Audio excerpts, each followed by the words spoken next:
Qarang, glavlashdan o kreslolari ham zo'r, xolodilnikchalari bor. Qarang, mazada bo'ladi. Glavlash ishdan haydamaysiz degan umiddamiz. Qo'lini ichyapmiz. Xo'p, bugungi mavzuyimiz nima? Tabiblar va ular tayyorlab sotayotgan svechalar haqida.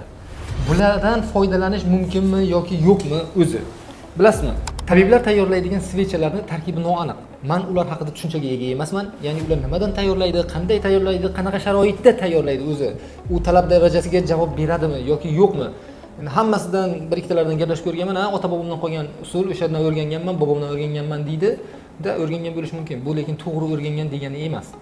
Bu to'g'ri ish qilgan degani emas. Nega biz 21-asrda, 19-asrda qo'llanilgan narsalardan foydalanishimiz kerak? Ayrimlari reklama qilib ber deb ham telefon qilishdi. Men reklama qilmayman dedim albatta. Bir yozuvchini oila va uni saqlab qolish haqida kitobi bor ekan. Lekin shu yozuvchi haqida qiziqsam, bu yozuvchi o'zini xotinini o'ldirgan ekan. Bu bilan nima demoqchiman?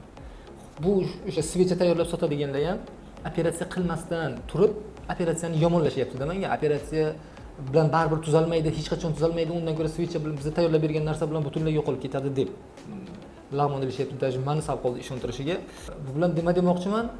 Ko'rmagan ishingiz haqida boshqalarga gapirmang. Tarkibi ham noaniq bo'lgan narsadan foydalanib o'z sog'lig'ingizni tavakkalga sinab ko'rmoqchi bo'lsangiz, men bilmadim. Men bo'lganimda men unday qilmasdim, chunki jonim bir marta beriladi.